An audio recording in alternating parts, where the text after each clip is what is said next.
I suppose if you think it can get any worse for Rishi Sunak, the answer is yes, it can. So he's got his ridiculous trans jibe that he made. He's got the £1,000 bet with Piers Morgan.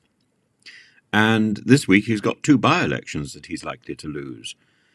I think there is a point where you say it can't get any worse. Well, it can.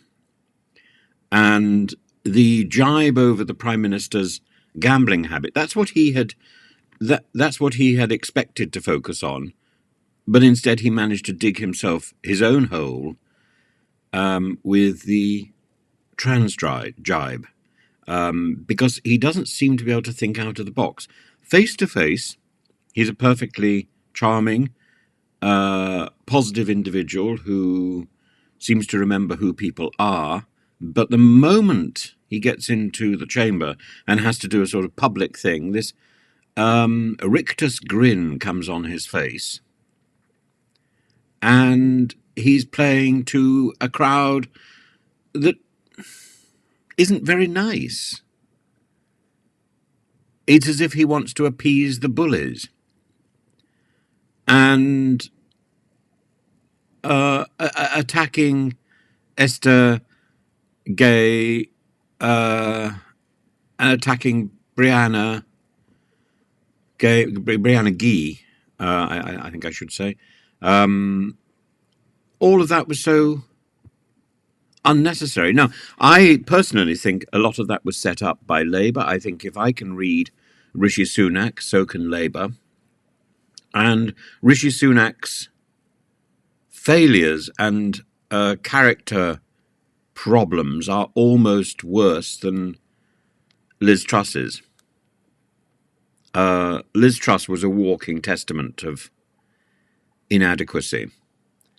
And Rishi Sunak, it's almost as if there's a division between the public face and the private face. And the private face, I think, is hard-working and quite thoughtful.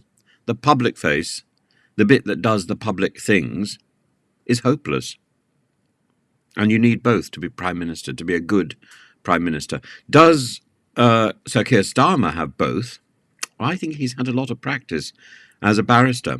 I think he's had a lot of practice doing the public thing. The public thing he does is dry and dull, but you don't need to be anything else to be Prime Minister. Dry and dull does the job perfectly well. John Major survived on that. It does a job. And being over chummy, as the Prime Minister seems to do, compensating for anxiety, compensating for the... Sunak likes to be prepared. And when he's not prepared, when he's in a situation which he can't control, he seems to opt for these silly little laughs, the grin, and the silly jokes. It's a misjudgment. And it's a bad, bad misjudgment. And I wish he would take advice from somebody who can help him. At